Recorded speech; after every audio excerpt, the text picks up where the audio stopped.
Boa tarde, Miguel Nunes Silva. É um prazer ter-te aqui no Contra Conversas. O Miguel Nunes Silva é o diretor do Instituto Terzeno, é autarca, representando a Assembleia Municipal do Oeiras pelo Chega. Freguesia. Desculpa, da Assembleia, ajuda-me então, é? Assembleia de Freguesia do Oeiras. Assembleia de Freguesia do Oeiras. Está neste momento em campanha eleitoral e eu até lhe agradeço ele ter dispensado este tempinho para estar connosco, porque está com uma agenda maluca. Viva, estás bom? Está tudo bem? Está tudo bem. Muito obrigado, Paulo, pelo convite mais uma vez. Mais uma vez um prazer estar com a audiência do Contra a Cultura. Sim, obrigado. Eu esqueci-me de dizer que o Miguel já tem escrito crónicas para o Contra, é dono de uma prosa espetacular e de um pensamento político super profundo, articulado. Eu recomendo que o encontrem na web. Ele depois no fim já vai dizer onde é que a gente o pode encontrar. Mas como o tempo é curto, vamos começar. Eu gostava que tu desses à audiência do Contra uma ideia geral do que é estar em campanha eleitoral em Portugal, porque tu estás por dentro, estás a viver a experiência, já a viveste até antes, e talvez fosse giro falares um bocadinho sobre isso. Ora bem, como é que é estar? É intenso, é muito intenso, porque o objetivo de todas as campanhas de todos os partidos é tentarem distribuir a mensagem, e às vezes nem é tanta mensagem, é simplesmente dar uma imagem de presença do partido no maior número de sítios e no maior número de camadas sociais. O que é um desafio, claro, porque, como podes imaginar, há muitas pessoas que até podem ser apoiantes de sofá dos partidos, mas depois dar a cara e dar o corpo às balas é que é mais complicado e, portanto, acabamos por ser sempre, no fundo, cada sítio tem a sua dinâmica. Claro que eu estou a fazer campanha em Oeiras. Em Lisboa e em Oeiras há menos adesão ao Chega e em zonas suburbanas, como Sintra, por exemplo, há muito mais. Mas, de qualquer maneira, basicamente são os cabeças de lista que têm que aparecer e que têm que carregar o material e que têm que fazer campanha e, portanto, é tal coisa. É tentar estar no maior número de sítios ao mesmo tempo, quer com uma campanha que depois também há a componente das redes sociais, cada vez mais, que também é importante, sobretudo para partidos que não estão instalados no sistema. E embora pronto, nós agora estamos preocupados em afixar cartazes, em distribuir folhetos e material de propaganda e, portanto, mais tarde então começaremos a focar-nos nas redes sociais, mas é intenso, é muito intenso. E depois, claro, a semana, obviamente, a campanha não demora 2 semanas, a campanha demora um mês ou um mês e meio. Pois, claro. Diz-me uma coisa, vocês fazem aquelas, eu detesto esta palavra, mas fazem arruadas e não sei o quê, fazem este tipo de coisa. Em 2021 fizemos arruadas e fizemos um arraial e fizemos caravanas. O que para um pequeno partido numa zona que era bastante adversa como o Oeiras, eu devo dizer que não teve grande... Pois era aí que eu queria ir, Não teve grande Deve ter sido difícil, não? Eu vou mais longe. Aqui há opiniões que divergem. Esta é a minha pessoal, não vinculou nem o partido, nem a Conselhia de Oeiras, nem nada que se pareça, mas a minha opinião pessoal é que a era das arruadas já acabou. Quer dizer, nós podemos fazê-las, mas muito sinceramente não acho que seja isso que ganha votos.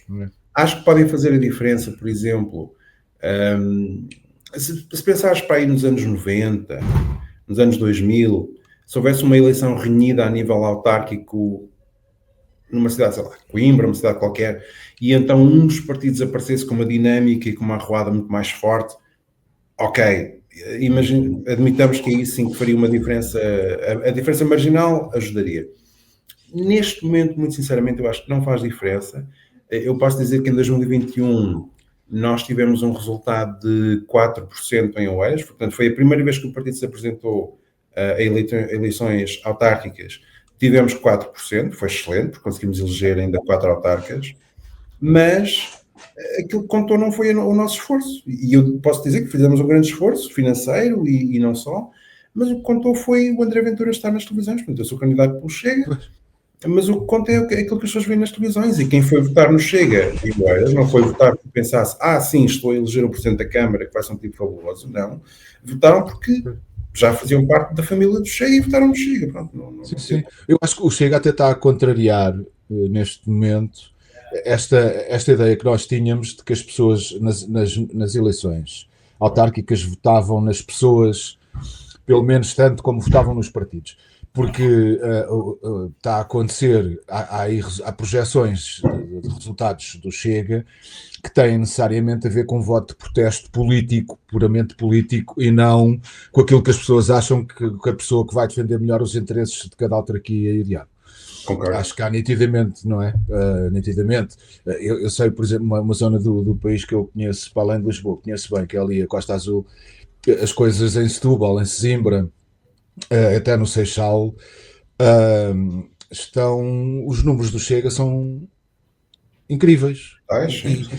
E muitas vezes as pessoas, por exemplo, em Setúbal, o autarca inicial que as pessoas conheciam mais ou menos, o candidato inicial que as pessoas conheciam mais ou menos, entretanto, por causa de uma história qualquer dos engenheiros, ou não sei o que, não sei bem, saiu da eleição, retirou a candidatura, entre outra pessoa que ninguém conhece, e os números das sondagens não mudaram grande coisa.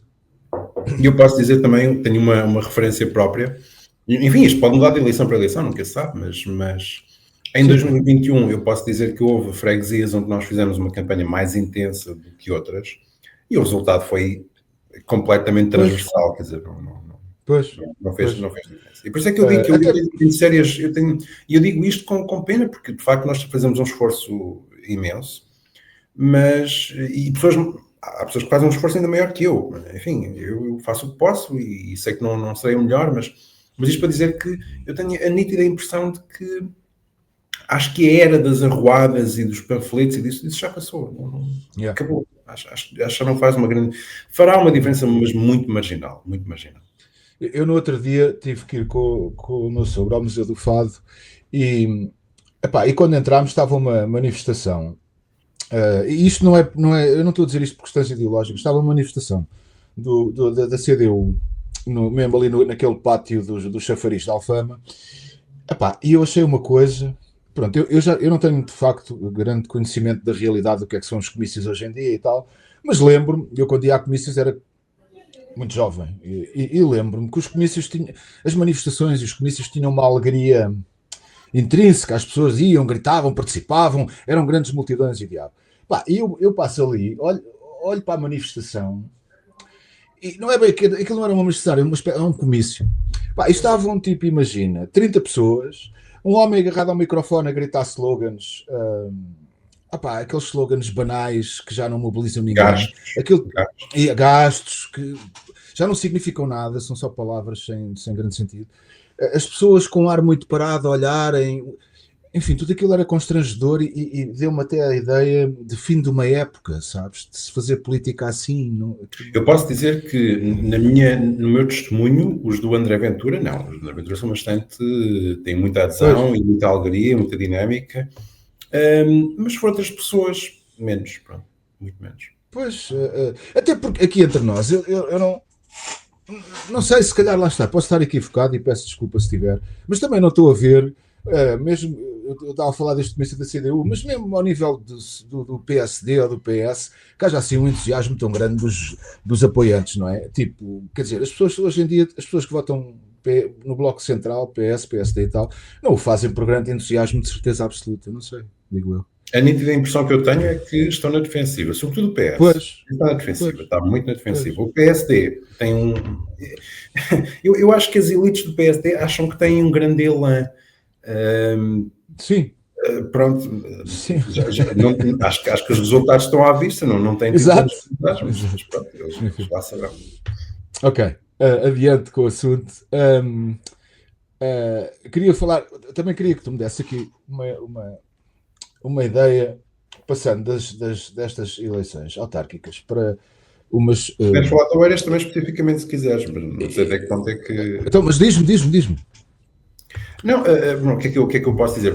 Em Oeiras nós temos uma circunstância muito peculiar, que é, nós estamos, o candidato incumbente não é um candidato partidário, é um candidato independente, supostamente, mas que no fundo acaba por ser o candidato do PSD. Sim. Mesmo. Luís Altino. o Isaltino. E o Isaltino, pronto, as pessoas, claro, vaticinam a vitória. Eu creio que, por aquilo que eu vejo, há várias forças que vão crescer.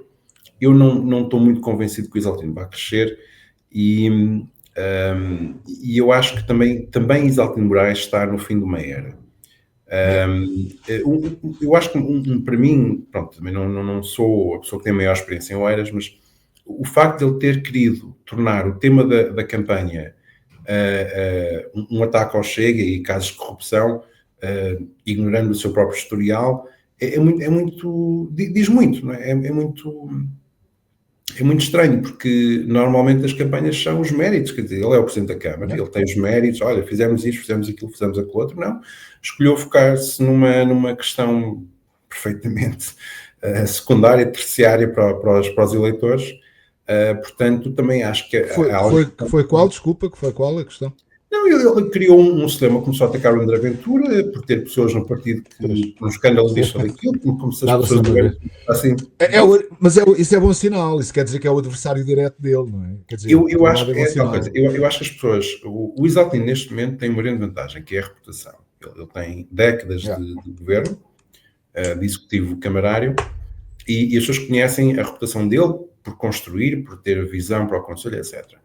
Mas este é o último mandato ao qual ele se pode candidatar, e eu acho que ele não está no seu melhor, não está no seu auge. E sobretudo, nos últimos 4 anos, ele não pode dizer que tenha desenvolvido muito o Conselho. Antes disso, porventura. Mas agora não. Ele construiu uma torre gigante, feíssima. Sim, nós ainda no outro dia passámos por lá os dois e comentámos, aquilo é demais. Meu. É a Torre do Senhor das Trevas. E gastou ali dezenas de milhões, com uma derrapagem de mais umas dezenas de milhões, quando o Conselho tem problemas reais. Quer dizer, tudo bem que Oeiras é o Conselho mais rico do país. Pronto, tem muito dinheiro e as pessoas vivem bem e obviamente não é amadora, Sim. Não tem os problemas dos conselhos. Mas temos engarrafamentos, temos problemas de estacionamento, temos necessidade de vias de comunicação, temos necessidade de campanhas, olha, temos problemas de baratas, quer dizer, o Conselho mais rico do país tem um problema de baratas. São coisas básicas que não custava assim tanto à Câmara fazer. Mas o dinheiro está todo empatado naquela obra do Fórum Oeiras. Sim, e há uma coisa que se nota em Oeiras, que é a guerra Ninguém pediu aquilo. E há uma coisa que se nota, que se nota em todo lado, na Europa toda, que é a guerra aos automóveis, não é? A guerra globalista aos automóveis. É cada vez mais difícil circular, seja onde for nas cidades. Não querem mas é que ao mesmo tempo o Oeiras não tem transportes coletivos decentes com ligação a Lisboa. Ou seja, temos um comboio que às horas pontas está a abarrotar. Que é o que é. Dá jogo, está a abarrotar. Não há alternativas ao comboio. Há 1 ou 2 autocarros. De Algés há mais, obviamente, porque é um hub de transportes, é uma plataforma rotativa de transportes. Mas do Oeiras há um autocarro, que liga ao Marquês de Pombal. E é 2 ou 3 vezes ao dia. Portanto, isto é uma aldeia, quer dizer, haver uma aldeia.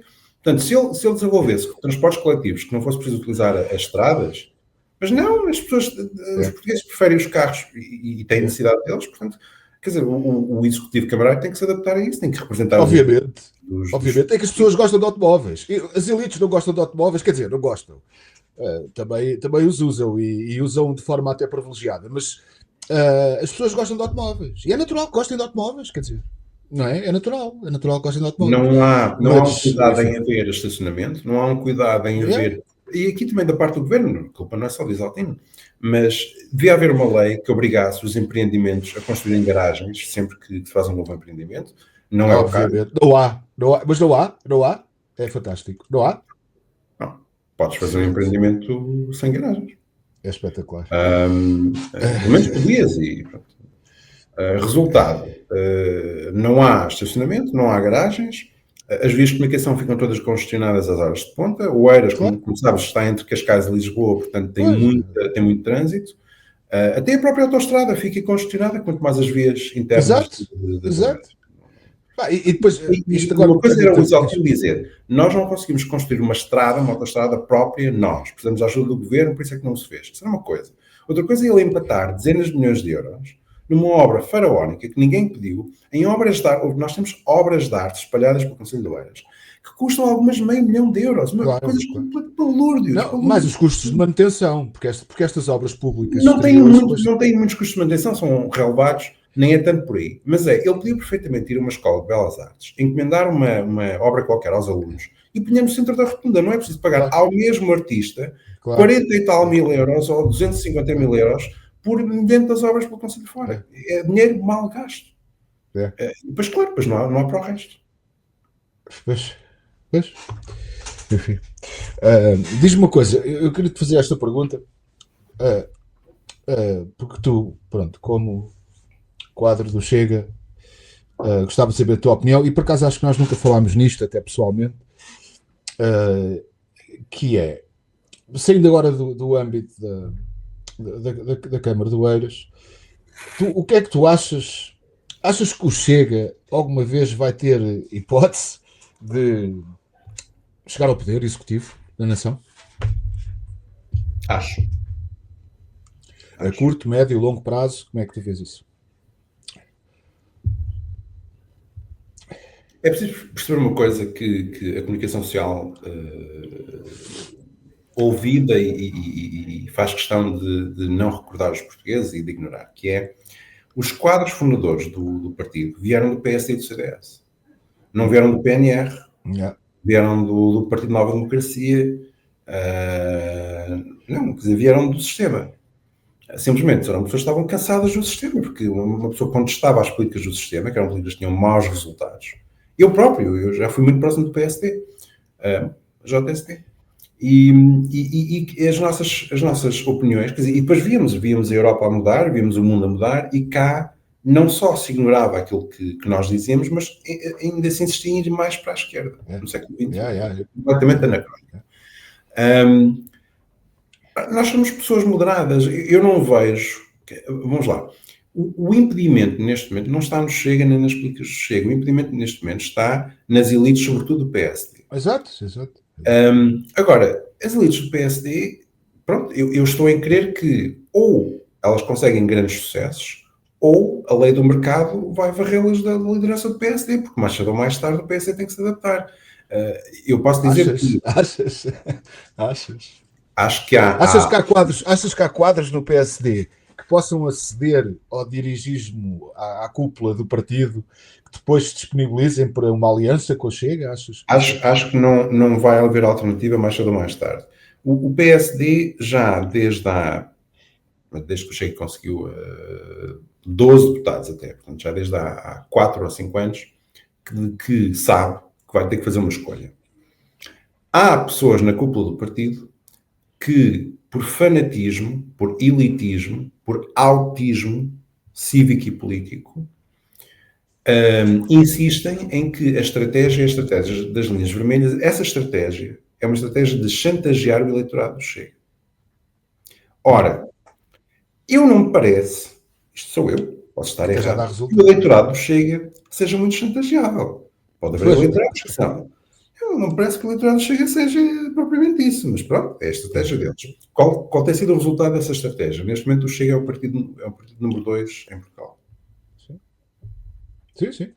Mais cedo ou mais tarde, das duas uma, ou aquelas pessoas acordam para a vida, ou vai haver alguém internamente que os vai destornar e que já está acordado para a vida. Mas isto não é sustentável. Quer dizer, um governo PSD minoritário não é sustentável. Eles vão ter que fazer uma escolha. Repare, a escolha até pode ser fazer uma coligação, um pacto de regime com o PS. Pois. Pode ser. Foi isso que fizeram na Irlanda. Foi isso que fizeram na Alemanha. Porque não é em Portugal.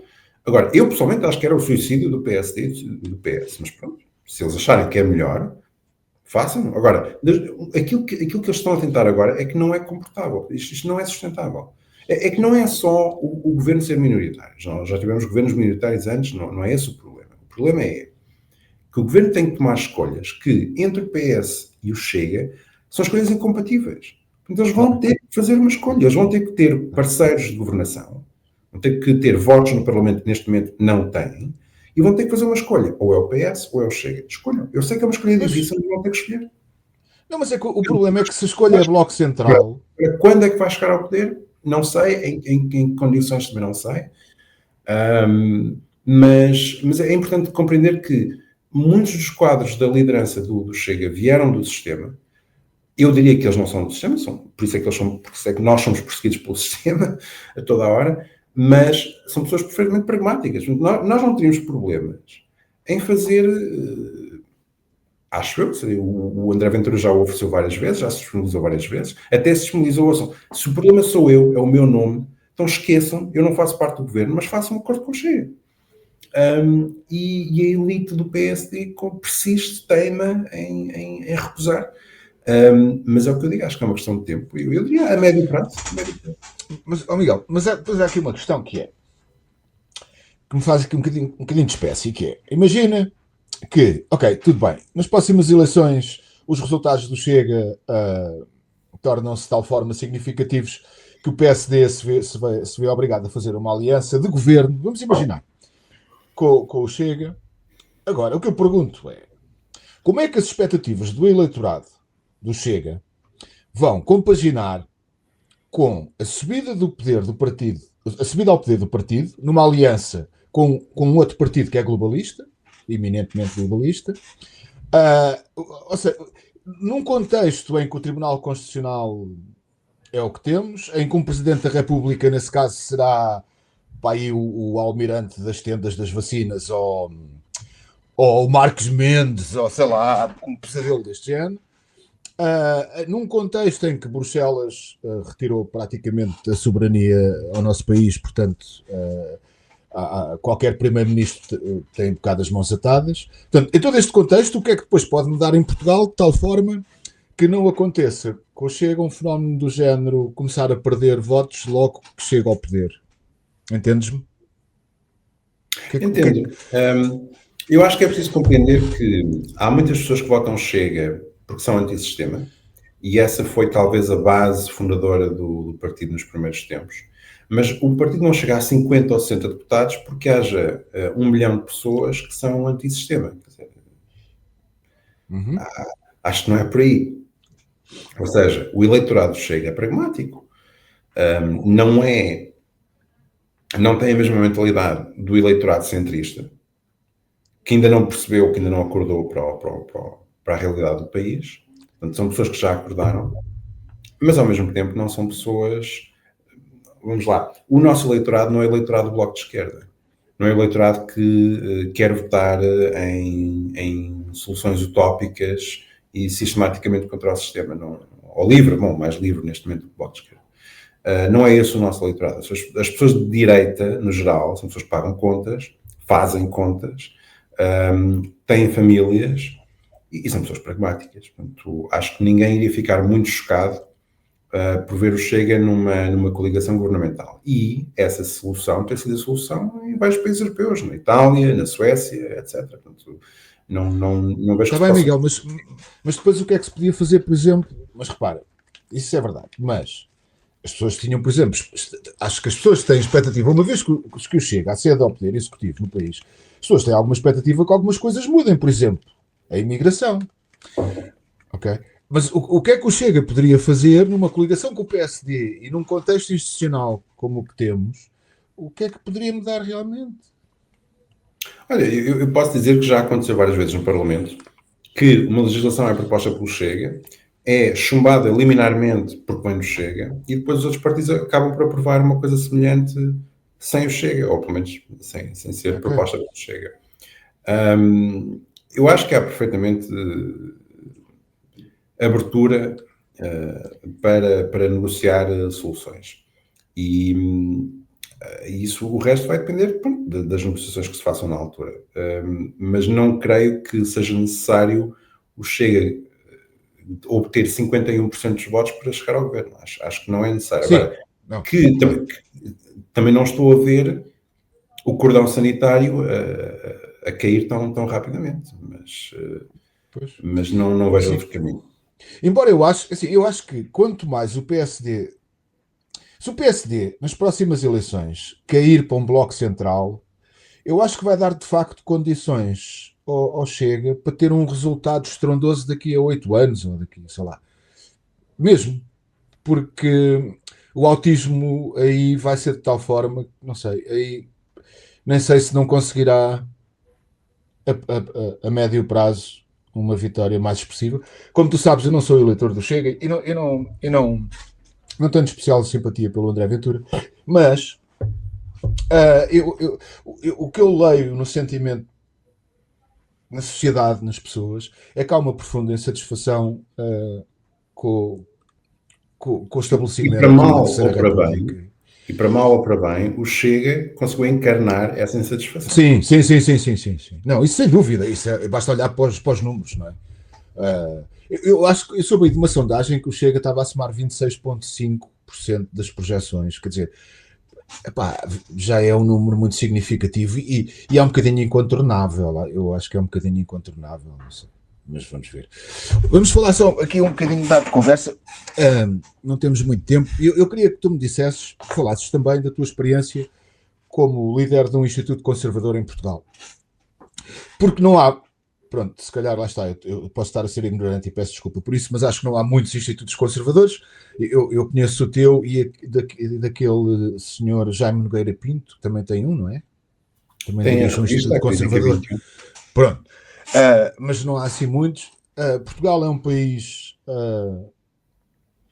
que a palavra conservador aplicada a Portugal nestes anos da Terceira República, enfim, o conservadorismo é uma espécie de anátema, não sei.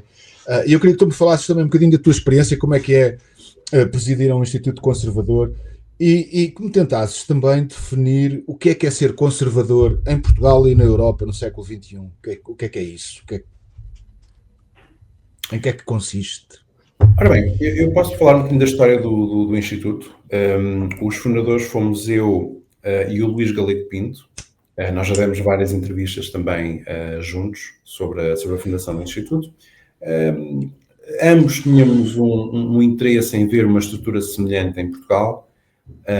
Não vimos que houvesse, quer dizer, havia de facto o Instituto Adelina Mar da Costa do CDS, Okay. que faz conferências e porventura publica artigos também sobre autores conservadores, é verdade que o faz, mas eu acho que a abordagem do CDS é mais um liberalismo clássico e não propriamente muito um conservadorismo, tanto que eles não falam muito da tradição conservadora em Portugal, que é um bocado reacionária, é verdade que se deve dizer, que se deve admitir isso.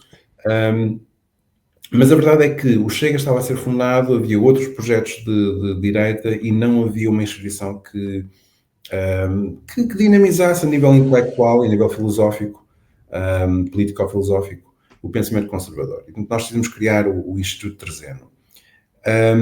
Há outros, eu penso que há organizações com um teor um bocadinho mais religioso, e são mais associações, e que também se podem considerar conservadoras, mas não estão tão dedicadas ao pensamento, à filosofia política quanto nós.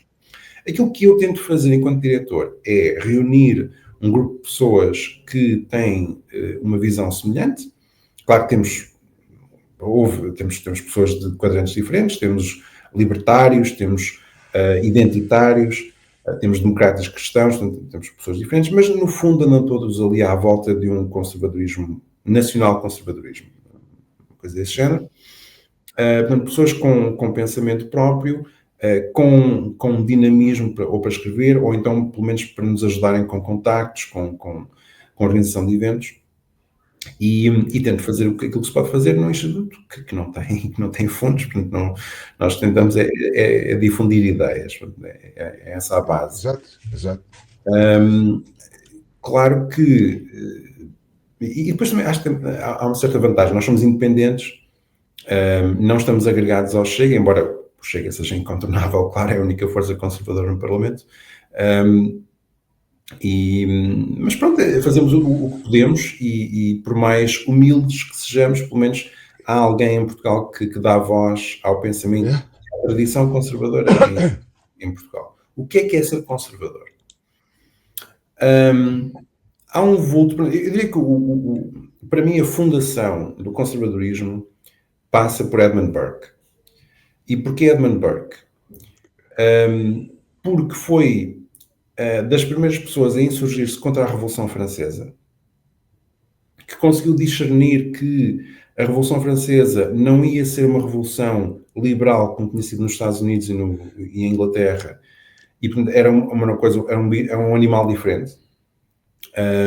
E insurgiu-se também com uma perspectiva muito própria, muito única, que é a perspectiva, eu chamaria uma perspectiva puramente empírica, ou seja, nós já passámos por isto, nós sabemos qual é o resultado destas políticas, e portanto podemos prever qual vai ser o resultado em França. E, portanto, estas políticas não funcionam.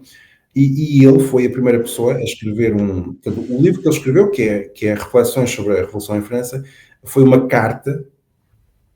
Naqueles tempos, cartas eram coisas longas. Sim. Ele escreveu para um correspondente dele, e nessa carta que ele escreveu, ele fazia uma série de considerações sobre a Revolução, e ele foi a primeira pessoa a fazer a previsão de que a Revolução Francesa iria acabar com um déspota no poder. E assim foi. E eu diria, muita sorte tiveram os franceses em que tivesse sido Napoleão Bonaparte, porque, por mais megalómano que Napoleão fosse, era um homem brilhante. Não há como negar, é um homem brilhante. Ainda hoje, a França deve muito no Código Civil, etc., às reformas de Napoleão. Mas déspota, ditador e ditatorial, e portanto, e que levou também a França ao desastre, mas que soube organizar o resultado da Revolução muito melhor do que outras pessoas. Começando com Edmund Burke. Edmund Burke é uma reação, é uma indignação empírica àquilo que é a ideologia da Revolução, a ideologia positivista de destruir tudo e começar de novo. Portanto, para mim, o conservadorismo começa com Burke. Uma referência atual que eu acho que acaba por explicar de outra maneira o que é a essência do conservadorismo é o Roger Scruton, que dizia que o conservadorismo se pauta pela bondade, pela beleza e pela verdade. Se as pessoas compreenderem isto, verdade, beleza e bondade, já percebem o que é o conservadorismo. O conservadorismo não tem um manual, não há um manifesto conservador. Porque não pode haver. Porque aquilo que o conservadorismo propõe, no fundo, não é pura e simplesmente a manutenção do status quo, mas é o caminho das reformas incrementais. E isso não é compaginável com ideologias utópicas, que acabam em distopias, que prometem o paraíso na Terra. Portanto, não é compaginável nem com o marxismo, mas também não com o liberalismo. Com o liberalismo. É que promete as liberdades todas e mais algumas, mas o homem é um animal social. Nós não vivemos sós, nenhum homem é uma ilha, não é? Portanto, o liberalismo acaba por ser também uma utopia ele próprio, a utopia do individualismo. E que nós estamos neste momento a ver qual é o resultado. Quer dizer, o resultado dos países europeus, ocidentais no geral, estarem derrotados militarmente, estarem estéreis a nível demográfico, estarem falidos economicamente. É só que é ideologias que são triunfantes, que são de todo. Guias da política pública. Não. De todo. Portanto, isto vem de algum lado, não é um mero erro de governantes. Se fosse, os resultados dos países eram aleatórios. Olha, aquele deu-se bem porque não é um bom governante. Aquele deu-se mal porque não é um mau governante. Não. Estão todos a decair. E onde é que não se está a decair no Ocidente? Nos redutos conservadores. Hungria, Polónia, etc. Bem, a Polónia hoje em dia não sei se pode chamar um reduto conservador, não é? Mas sabes que apesar do governo que tem a polaca é conservadora. Ou seja, mesmo as pessoas que votam nos partidos europeístas globalistas querem um mercado livre e querem um país soberano. Portanto, Sim. Estavas a falar sobre o que é o conservadorismo e em oposição ao liberalismo. Muitas vezes faz uma função, eu costumo dizer às pessoas, eu sou um conservador, eu não transformei o substantivo mudança num adjetivo do género, tudo o que muda para melhor, não é? Este ideal progressista que é, as coisas alteram-se e vão sempre ficando melhores. É completamente falso, isto é completamente falso. E qualquer conservador, mesmo iliterado como eu, percebe uma coisa, que é, vamos lá ter calma, porque há coisas que mudam para melhor, há outras coisas que mudam para pior. Nos últimos anos as coisas que mudam têm mudado para muito pior e é preciso ter alguma calma. As pessoas não percebem. Eu sei, até porque não houver caos à porta de casa, as pessoas não percebem. Yeah, yeah, yeah, yeah. Pois, depois há aqui um equívoco que as pessoas muitas vezes confundem progresso tecnológico com evolução moral. Uma coisa não tem nada a ver com outra. Aliás, eu desconfio pelo contrário, ou seja, o Tu progresso conheces tecnológico. exatamente a teorização de a perspectiva histórica linear e não linear. Yeah, yeah, Pronto. E o problema do Ocidente é que yeah. nós não é que sejamos necessariamente uma civilização recente, mas certamente a nível de hegemonia global somos uma civilização recente. E para nós, desde a queda do Império Romano, que a evolução tem sido linear. Yeah. E muitas pessoas têm a tendência para achar que será sempre linear. Enquanto que, noutras partes do mundo, as pessoas já percebem que isto funciona com base em ciclos. Há ciclos de Sim, crescimento, sim. há ciclos de crise. Sim, Portanto, sim, sim. não há como fugir a isso. Mas o perigo desse pensamento é em pensar que todas as alterações que são feitas são todas positivas e são todas para aprofundar. Ora, na perspectiva conservadora, há aqui um momento, para mim, chave. Claro que podíamos recuar à Revolução Francesa, enfim, mas não é preciso ir tão longe. Eu diria que, para mim, o momento de transição pior foi o maio de 68. Porque a partir do maio de 68, que nós temos uma coisinha chamada contracultura, que deves saber o que é. E o problema da contracultura é que, basicamente, promete às pessoas e garante às pessoas que, se nós abolirmos todas as tradições e todas as instituições, o mundo será melhor. E o que é que aconteceu? Sim, mas não é nessa acessão que o Contracultura se chama Claro que não, claro que não. Não compreendia Estou dessa brincando, maneira. Mas a verdade é que nós, e lá está o problema de ser contra o sistema no século XXI, é que as pessoas acham que o sistema é moderado. O que é uma Pois, falácia. exato. E é muito Exatamente, complicado explicar às exatamente. pessoas que, É não, altamente o radical. Yeah. sistema é radical e Yeah, foi yeah, radicalizado a partir dos anos 70 e dos anos 60. E yeah, nós yeah. vivemos a normalização do radicalismo. Exatamente. E como nós Exatamente. vivemos a normalização do radicalismo, quem quer que se insurja contra o radicalismo, e que seja verdadeiramente moderado, é visto como quê? Como radical. Exatamente. E por isso, daí eu acho extraordinário o desplante do jornalixo, porque eu não consigo chamar de jornalistas, Yeah. em apelidar o Chega e outros partidos pela Europa fora de extrema-direita. Sim, Onde é que sim. está o extremismo? Mas onde é que Sim, está sim, o sim. extremismo? Isso Sim, sim. é loucos, é completamente loucos. Onde é que está Sim, o sim. extremismo? Não, nós dizermos que os homens não podem engravidar é extremismo. Ou que não Sabes que podemos isso travar 7 guerras ao mesmo tempo nos 4 cantos sim. do mundo? É Ou que a abolição das fronteiras nos países talvez não seja uma boa ideia. perfeitamente moderado. Isto é extremamente. É de um extremismo maluco. Não, é viver um mundo de pantanas, é ver um mundo ao Yeah, contrário. yeah, yeah, yeah. No fundo, é a realidade que é viver o Orwell, viver o 1984. Não é? Completamente. O bom é Sim. mau e a verdade é mentira e a E a paz é ignorância a guerra. e a inteligência. Não, Está completamente. tudo virado para está tudo Completamente. ao contrário. E depois os resultados saem mal. E de quem é a culpa? É dos extremistas. É dos A culpa, extremistas. a culpa é dos racistas que querem proteger as suas Não, e fronteiras. depois o problema é que isto já leva 2 gerações de endoctrinação. São 50 anos das pessoas ouvirem a mesma coisa. Sim, sim. Tudo aquilo que é mudança é bom, tudo aquilo que é transgressor é bom, tudo aquilo que é liberdades para destruir limites e padrões e regras é bom. É, E é, depois é. começa a haver resultados desastrosos, e as pessoas não percebem porquê. Então, onde é que isto vem? São coisas que acontecem. Como é que é? Sensações. São sensações. São sensações. Ou faz parte de viver numa cidade global, como dizia o Presidente da Câmara de Londres. São coisas que acontecem. Pronto. Exato. Sim, esse provavelmente é o maior exemplo do que está a acontecer na Europa em termos de substituição demográfica e criação de desequilíbrios eleitorais. Porque é um homem que, esse sim, é um radical. Quer dizer, se há um político radical na Europa que podemos apontar imediatamente ao Sadiq Khan. Como é que é possível? Só é possível quando uma cidade foi demograficamente transformada ao ponto que foi Londres.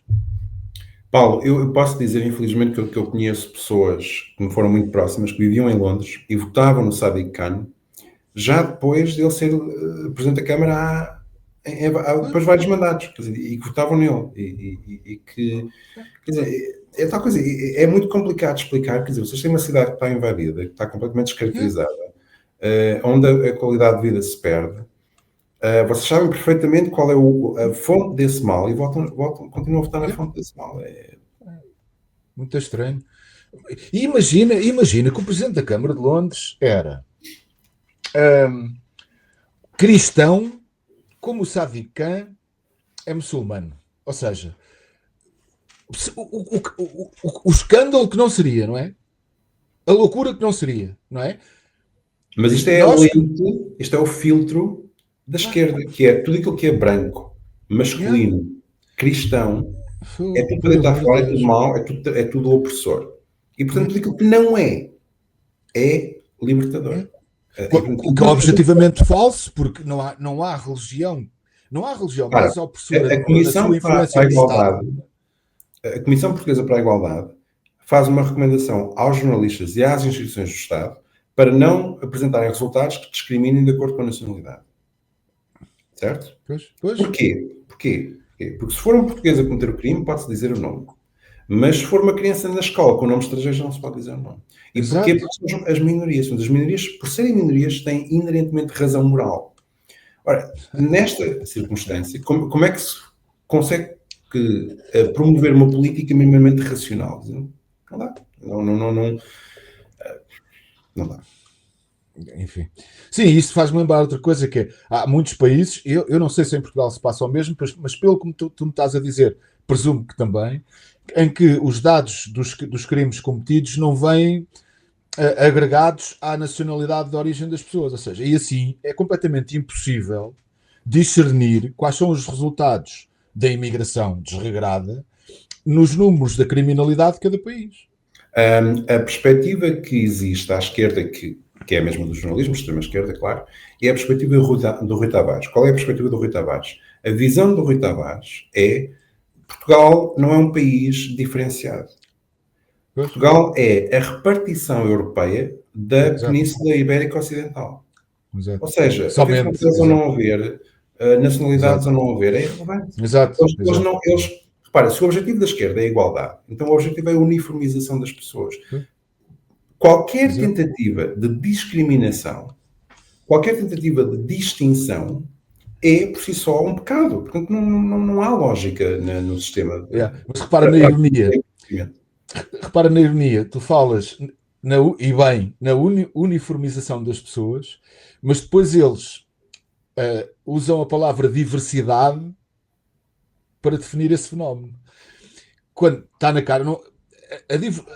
Toda a gente que defende a diversidade, na verdade, o que está a defender é o fim da diversidade, é a uniformização étnica e identitária das pessoas. Para aquela questão. As Marianas Mortáguas, Londres é o futuro. Londres é o futuro. Não, claro. Londres e Dubai, seja o que for. Tudo que for indistinguível. Claro. Olha, e neste contexto estamos a falar, gostava que tu desse a tua visão para um curto e médio prazo, ou seja, no contexto desta Europa tecnicamente falida, altamente disponível para a guerra, embora não se perceba bem que meios é que tem e recursos e vontade até dos povos para a fazer. Neste contexto de falência económica, nós sabemos neste momento que a França e o Reino Unido, por exemplo, estão à beira de um resgate do FMI. Nós sabemos, há aqui um dado muito interessante. Estás enganado, Paulo. A França e o Reino Unido estão de boa saúde financeira e recomendam-se. Quem está à beira da França é a Rússia, como sabes. Portanto... Exato. Há um dado fantástico aqui, que é os investidores nas dívidas soberanas acreditam mais neste momento que Portugal pode pagar a sua dívida pública do que a França, porque a taxa de juro sobre a dívida francesa está mais alta do que a portuguesa. Está mais alta do que a portuguesa. Eu gostava sinceramente de saber quem é que aconselha as companhias, as multinacionais de investimentos.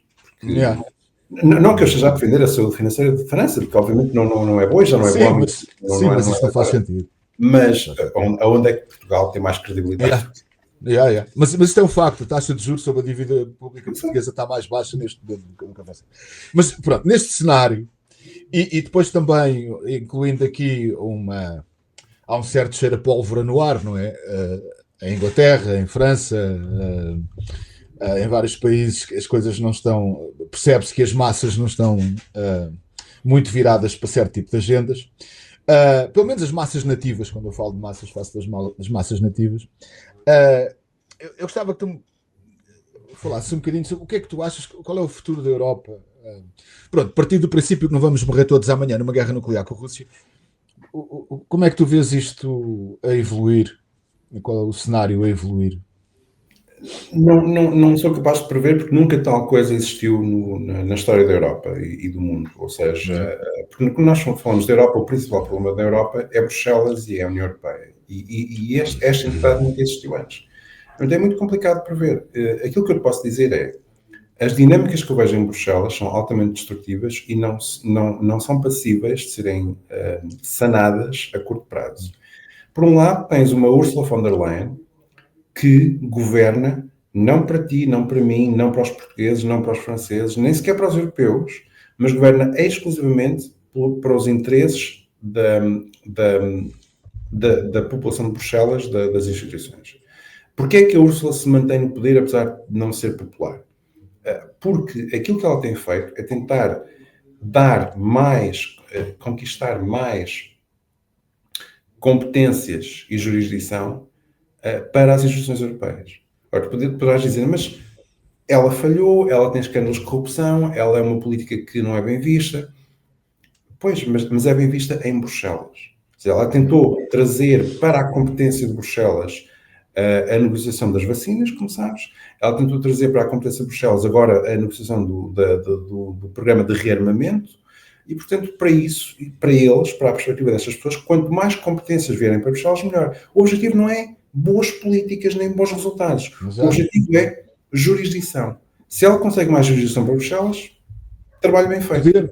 Poder, não é? É poder. Portanto, para eles está tudo bem. Por outro lado, há um outro problema que eu já avisei para isto, já escrevi sobre isso, que é as pessoas que trabalham em Bruxelas.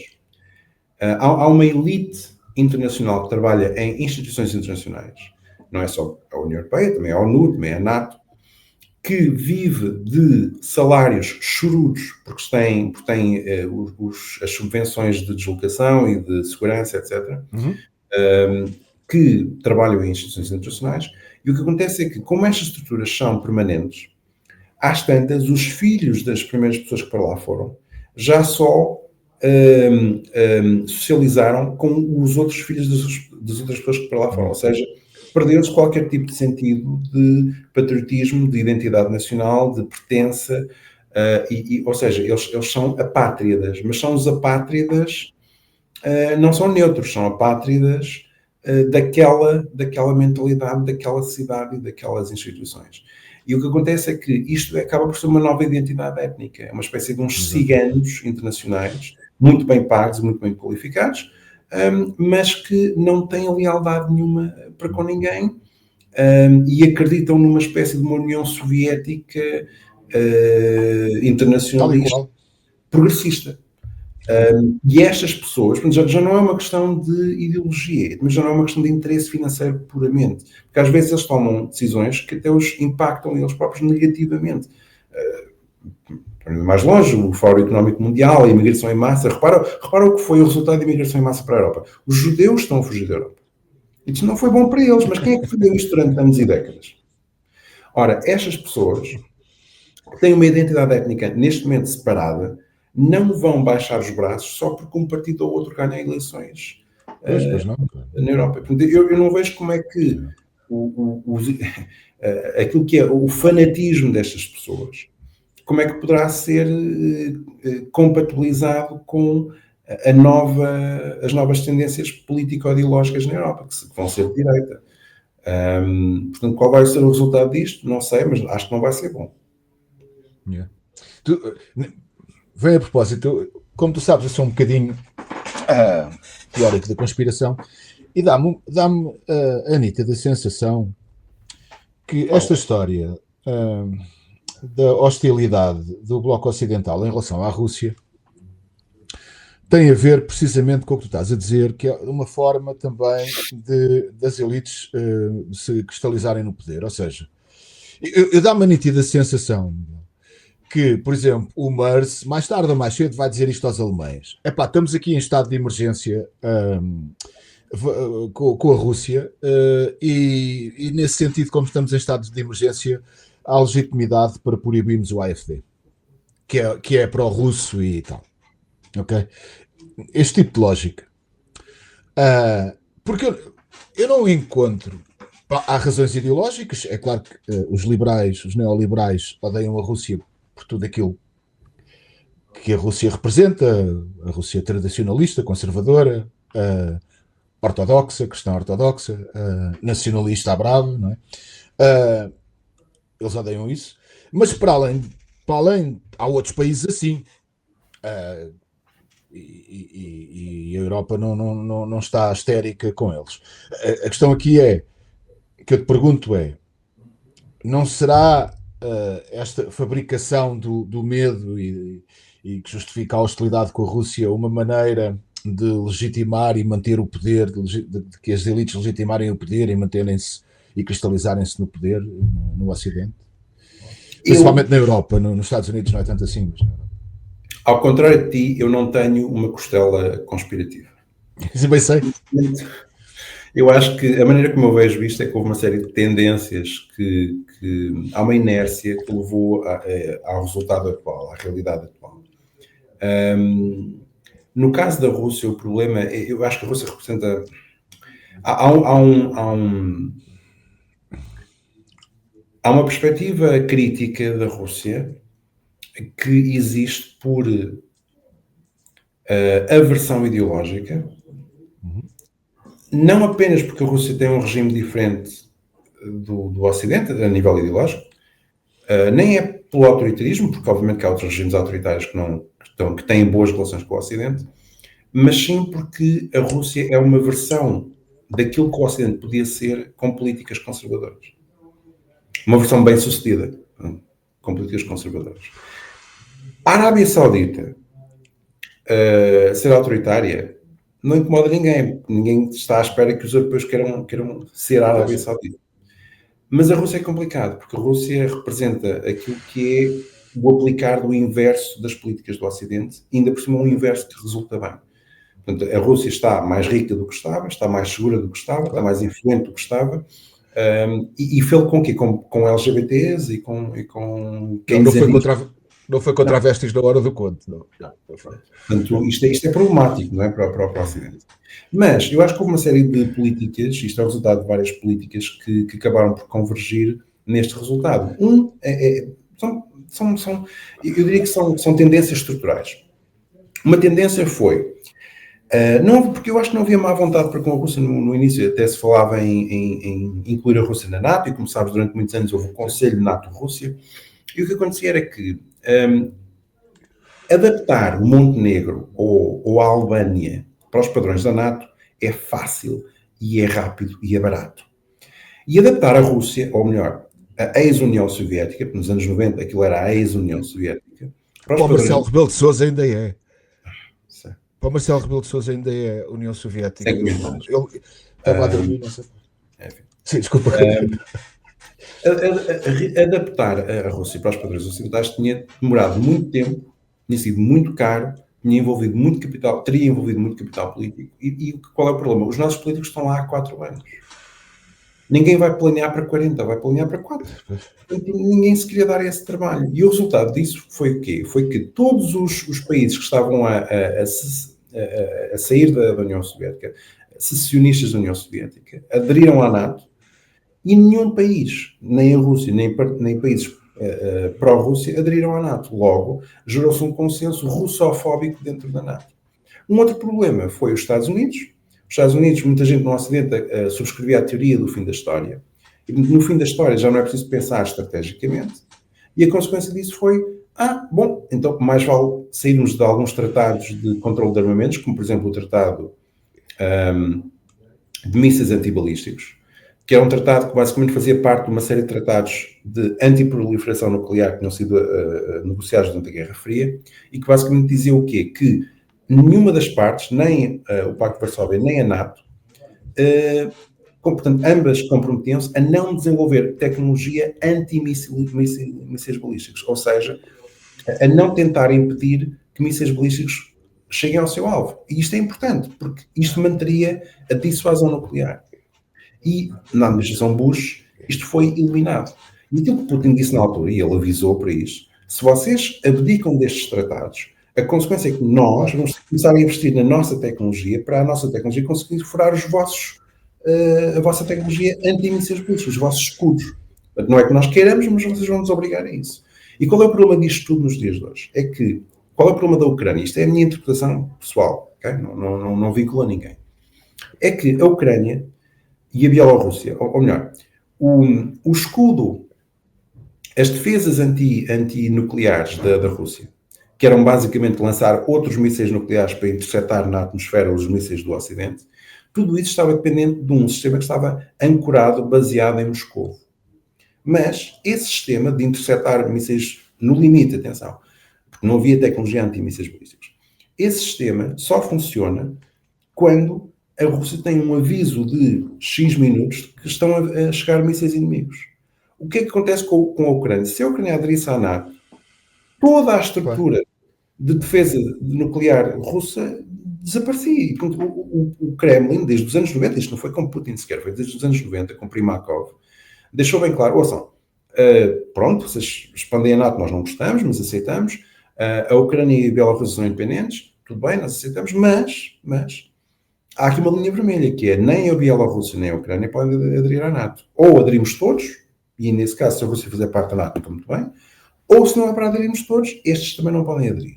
Essa foi uma linha vermelha, poderás dizer arbitrária, poderás dizer tirânica da Rússia, mas enfim, são potências. Eu não digo nada disso, eu não digo nada disso. Potências, este foi o critério que foi adotado pela Rússia.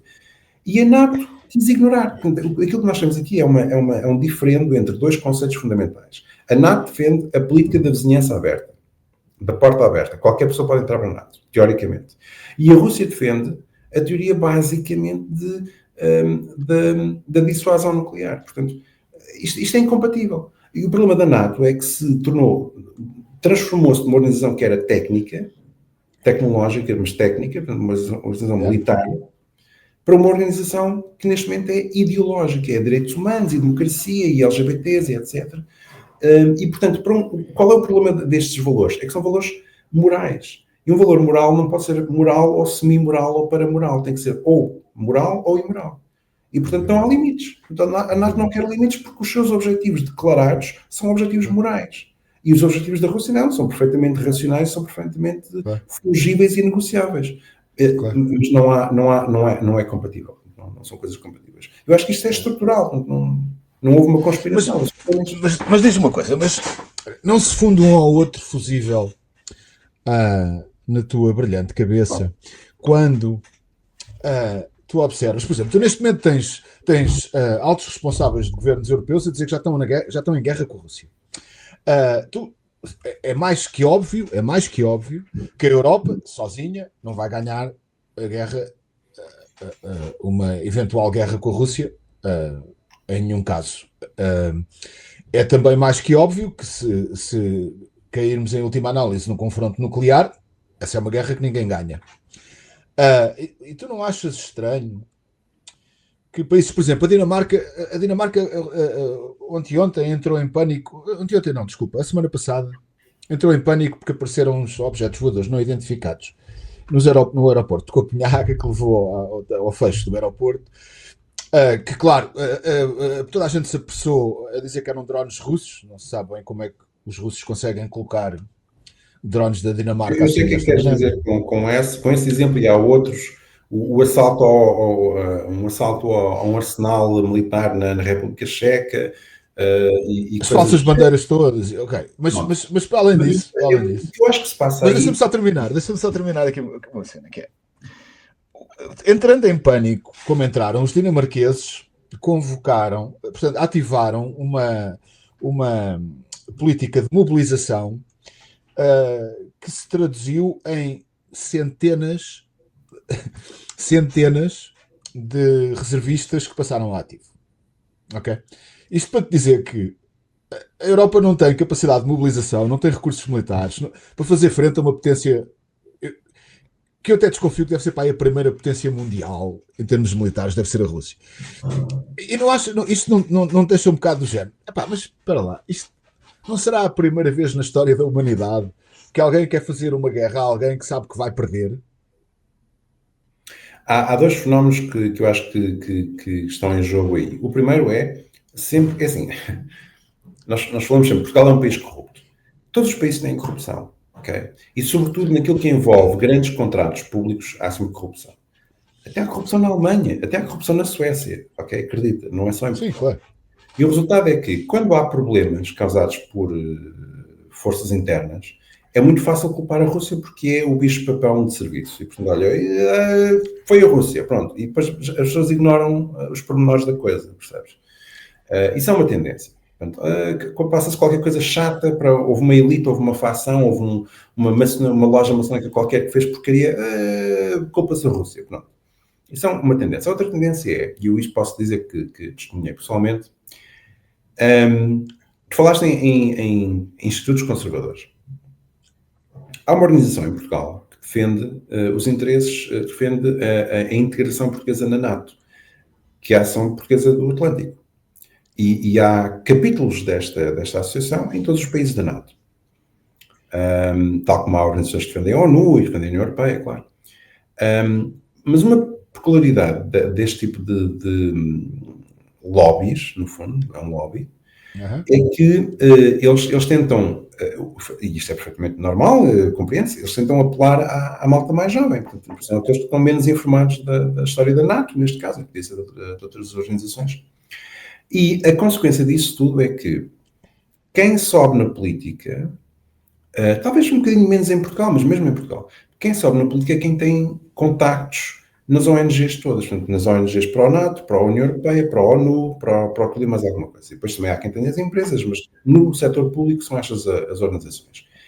Tu sobes na juventude partidária, por exemplo, os países que agora aderiram à NATO, a Finlândia e a Suécia, se tu sobes na juventude partidária de um partido qualquer, finlandês ou sueco, tens que falar bem da NATO. Pelo menos se fores de direita. Pois. Direita do sistema, não é? É essa... Tu não chegas ao poder sendo controverso.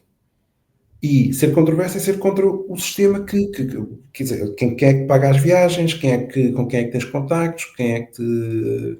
Ou seja, tudo isto depende de um sistema que é interno, não é?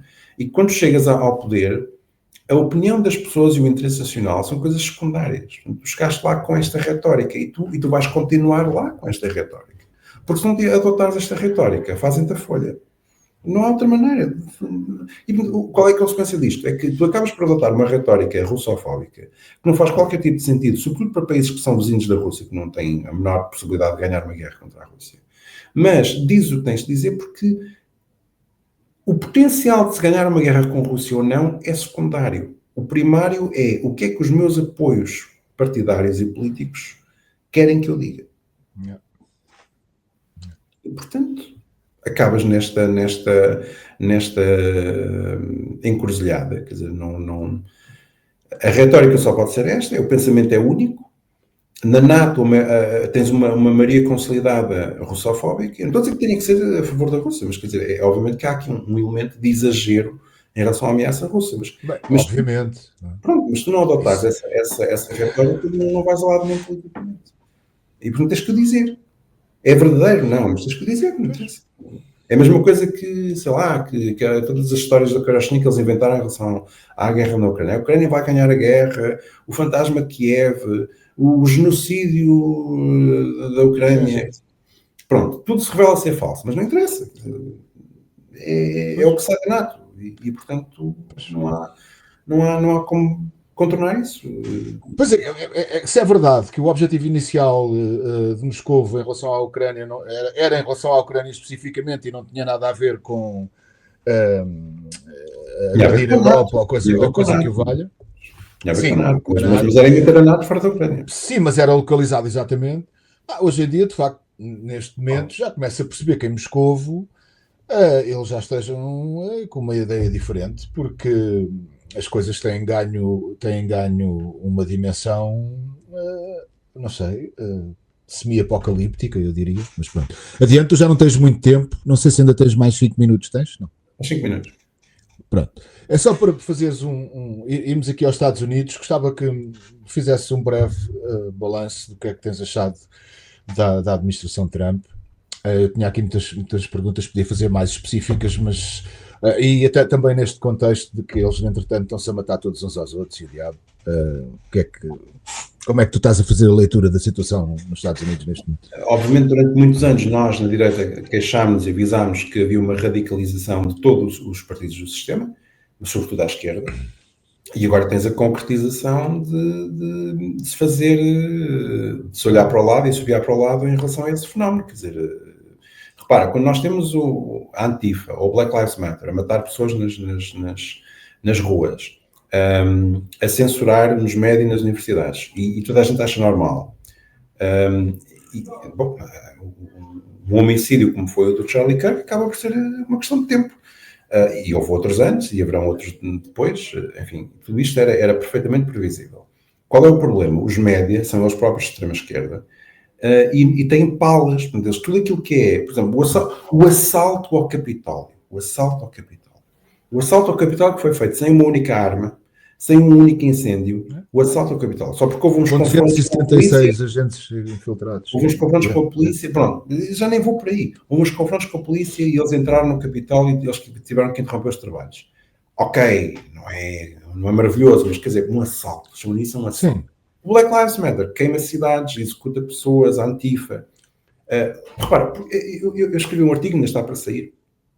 Vamos regressar aqui ao básico. Era o que eu gostava de ser. Se eu estivesse uma televisão portuguesa, eu gostava de regressar ao básico. Vamos começar da base de tudo do Charlie Kirk. Porquê que o Charlie Kirk estava a promover um debate numa universidade americana? Fora do edifício. Um debate no campus de uma universidade americana. Porquê? Porque desde os anos 2000 que a esquerda dominou as instituições, incluindo as instituições universitárias, e baniu os conservadores. E quando os conservadores até são convidados, não é? Estão lá dentro, são convidados a dar uma palestra, há um motim, como houve em Berkeley, como houve noutras universidades, para os impedir de falar.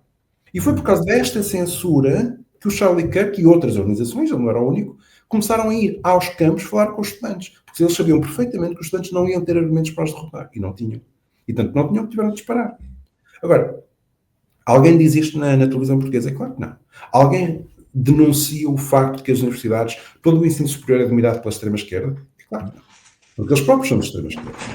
Aquilo que nós temos é uma forma de um bolo, uma forma, em que eles dizem, o problema nesta forma é a extrema-direita, que é muito violenta, e a esquerda é toda boazinha e tolerante. E depois nós tentamos encaixar aquela forma no bolo, e o bolo é exatamente ao contrário. O bolo está completamente inchado para o lado da esquerda em violência e intolerância. Da direita, não é toda a gente tem direita, não é que não haja assassinatos na direita, não há radicalismo na direita, mas é incomensuravelmente mais pequeno, um fenómeno mais pequeno, e a forma não encaixa. E eles tentam forçar aquilo uma vez e outra, mas a forma continua a não encaixar. Eu penso que houve muitas pessoas, felizmente, ou infelizmente, porque morreu o Charlie Kirk, mas houve muitas consciências que começaram a acordar agora um bocadinho. E no fundo é esse o trabalho do Chega em Portugal e o trabalho do nosso Instituto e o trabalho de muita gente a nível internacional. Há muita gente que está a acordar, estamos a conseguir sensibilizar e consciencializar as pessoas, mas repara, a maior parte das pessoas em Portugal ainda votam no sistema. Até haver uma grande tragédia, até haver uma falência ou uma guerra ou algo do género, não sei como é que se acordam as pessoas. Portanto, nos Estados Unidos, voltando ao Trump, nos Estados Unidos o fenómeno é este. Os Estados Unidos e o Brasil estão mais avançados do que a Europa, porque estão mais acordados. Também tem gente mais jovem do que a Europa, que está muito mais envelhecida. O Trump, assim, o Trump é de longe a melhor opção política nos Estados Unidos. Agora, que ele tem desiludido um bocadinho, tem, porque ele podia ter ido bem mais longe. E pronto, mas enfim, não há alternativa a Trump. Não vejo. Eu discuto mais a política externa. Ele cede demasiado aos interesses instalados. Ele cede demasiado a Washington. Mas eu também não estou numa posição para poder julgar se ele não tem que o fazer. que se calhar não há alternativa. Não sei. Pois. Mas o problema é que o eleitorado pensava que havia, não é? O problema é que as pessoas que votaram no Trump pensavam, principalmente no que tem a ver com a política externa, não é? Porque o presidente da paz não pode bombardear o Irão. Mas também não invadiu o Irão, não é? Não, eu disse bombardear. Mas sim, mas por exemplo, agora quer invadir. Ontem disse que ia invadir a Venezuela, que ia resolver o problema dos cartéis na Venezuela por terra. Epá, isto não foi votado. Não quer dizer necessariamente uma invasão, mas a questão aqui é... Bem, o movimento MAGA é uma coisa e o governo americano é outra. E, portanto, o movimento MAGA tem influência sobre Trump, mas não é o poder absoluto. E, portanto, nem sempre dá para seguir a agenda de MAGA. Mas é tal coisa. Não vejo grande alternativa ao Trump. Sim, no primeiro mandato, podíamos ter a desculpa de que Trump era um novato, era inexperiente. Ele agora já tem experiência. Se ele não segue, é realmente porque não quer. O Trump tenta manter sempre vozes de ambas as opiniões na sala, para ouvir uns e outros. Mas convinha que ele, a uma determinada altura, tomasse uma decisão. Porque, no fundo, a nível política externa, o que falta neste momento é uma decisão dele. Porque, repare, uma intervenção na Venezuela, eu até já defendi uma intervenção na Venezuela. A Venezuela tem uma grande vantagem. É que se tu derrubares o governo venezuelano, qualquer governo que venha depois vai ser infinitamente melhor. Miguel, mas não é isso que eu estou a dizer. Eu não como é óbvio, eu devo ser a última pessoa a defender o Maduro. Agora, a questão não é essa. A questão é, as pessoas não votaram no Trump no sentido em que os Estados Unidos continuassem em ações de mudança de regime por esse mundo fora. Não foi nisso que as pessoas votaram. É só isso que eu estou a dizer. E como a minha luta, na verdade, a luta do contra a cultura diária é de ser representado. Eu gostava de me sentir representado e gostava que no Ocidente as pessoas voltassem a ser representadas. Isso para mim é importante, que é as pessoas votaram no Presidente da Paz, lembras-te? Não é? Que ele dizia que era. Epá, e não me parece que esteja minimamente a ser o Presidente da Paz, mas enfim, tu não tens muito mais tempo, não é? É isso. Olha, as pessoas que vão ver este clipe e que vivem em Oeiras, faz favor de votarem neste senhor. Faz favor. Diz-me onde é que te podem encontrar na web. Eu tenho uma Linktree, para quem gosta de coisas online, tenho uma Linktree com todos os meus links, é Silva Tang, Silva de apelido, Tang de palavra em inglês. Mas se forem ao 300.pt encontram os meus contactos. Eu estou no Twitter, estou no Facebook, estou em vários sítios. Através do 300.pt ou Silva Tang encontram. Ok. Miguel, olha, muito obrigado por teres aberto aqui uma janela para falares comigo, eu sei que estás muito ocupado. Obrigadíssimo. Felicidades para as eleições e a gente vai falando. Um abraço grande. Obrigado pelo convite. Fica bem, obrigado.